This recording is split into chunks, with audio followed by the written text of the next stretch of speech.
میرے بھائی اور دوستوں، یہ فقر و فاقہ کے بارے میں آپ علیہ الصلوۃ والسلام کا ارشاد ہے۔ فرماتے ہیں ایک دفعہ جبریل علیہ الصلوۃ والسلام جو تمام فرشتوں سے مقام اور درجہ میں بلند ہے، جبریل علیہ الصلوۃ والسلام محمد الرسول اللہ صلی اللہ علیہ وسلم کے پاس آیا اور کہا اللہ پاک آپ کو سلام کرتا ہے اور فرماتا ہے کیا آپ کے لیے فلاں فلاں پہاڑ سونے کے نہ بنا دوں؟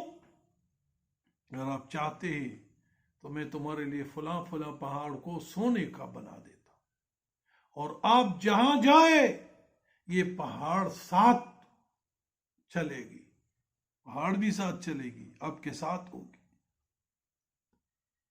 کتنی بڑی اعزاز ہے! اللہ پاک جب سونے کی پہاڑ، لیکن سنو اپنے پیغمبر کی قناعت، اپنے پیغمبر کی فقر و فاقے پر صبر، استقامت سنو۔ آپ علیہ السلام نے کیا فرمایا؟ اللہ کے نبی نے کچھ دیر سر جھکا لیا اور توقف کیا اور پھر فرمایا جبریل، یہ دنیا اس کا گھر ہے جس کا کوئی گھر نہ ہو، یہ دنیا اس کا گھر ہے جس کا کوئی گھر نہ ہو، اور اس کا مال ہے جس کے پاس کوئی مال نہ ہو، اور دنیا کے لیے وہ جمع کرتا ہے جو بے عقل ہو، وَيَجْمَعُ لَهَا مَنْ لَا عَقْلَ لَهَا، جس کا عقل نہیں ہے وہ دنیا کو جمع کرے گا۔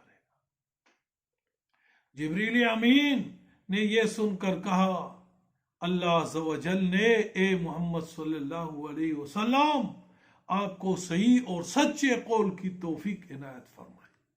صحیح اور سچے قول کی، باقی دنیا کوئی چیز نہیں ہے۔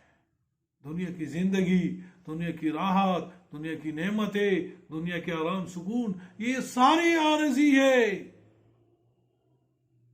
نبی کریم صلی اللہ علیہ وسلم کا ایک صحابی ہے، کہتے ہیں حضرت ابو رافع رضی اللہ عنہ سے روایت ہے، نبی کریم صلی اللہ علیہ وسلم کے پاس ایک دفعہ ایک مہمان آیا۔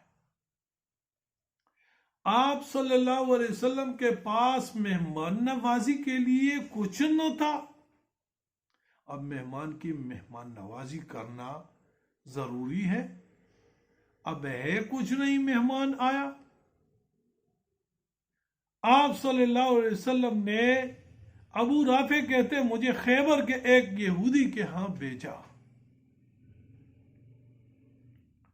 اور کہا کہ نبی کریم صلی اللہ علیہ وسلم نے فرمایا کہ مجھے رجب کے مہینے تک آٹا ادار دے دو، رجب کے مہینے تک آٹا ادار دے دو۔ ابو رافع کو بھیج دیا۔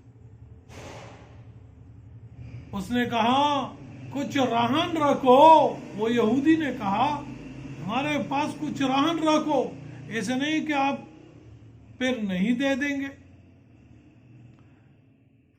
جب میں نے نبی کریم صلی اللہ علیہ وسلم کو اس سے آگاہ کیا کہ وہ یہودی تو کہہ رہے کہ میرے ساتھ کچھ چیز ضمانت میں رکھو، گروی رکھو، میں آٹا دے دوں گا،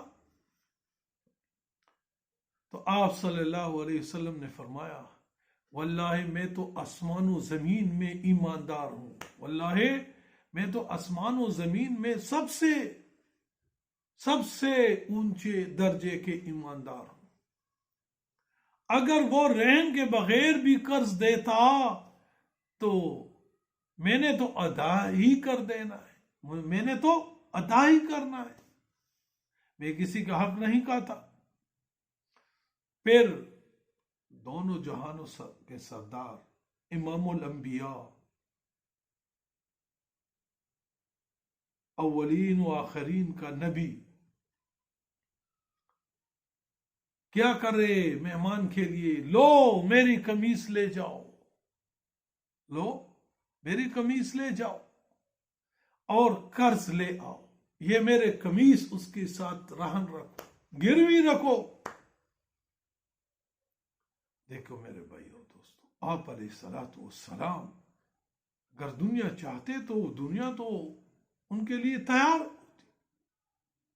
آپ جو چیز چاہتے اللہ کے ہاں کچھ کمی نہیں، کہ آپ علیہ السلام اللہ سے دنیا کی چیزیں نہیں مانگتے تھے۔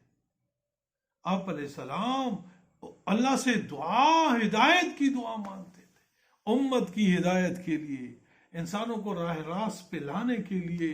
آپ علیہ السلام کی ساری تک و دو، ساری محنت، ساری کوشش اسی پہ ہوتا کہ لوگ اللہ کے بن جائے، لوگوں کا تعلق اللہ کے ساتھ جوڑ جائے۔ آج وہی امت نے اللہ کو بلا دیا، اللہ کو بلا دیا، دوسری راہ اور دوسری پٹری پہ چل پڑے، اور دنیا کی وجہ سے اس نے اللہ رب العزت کو چھوڑ دیا۔ اسی وجہ سے چونکہ ہم دنیا کے پیچھے لگے ہوئے ہیں، اللہ نے ہمیں ذلیل اور رسوا کر دیا۔ یہ نشانی ہے ذلت اور رسوائی کے، کہ جو لوگ دنیا کے پیچھے بھاگے، دنیا خود فرماتی کہ میں ان کو ذلیل کروں گا، میں ان کا نہیں بن جاتا، لیکن وہ میرے پیچھے ذلیل ہو جائے گا۔ اس لیے اللہ پاک ہمیں استقامت نصیب فرمائے اور اللہ کے نبی کے فرمان کے مطابق اللہ ہماری دنیا اور آخرت بنائے، آمین۔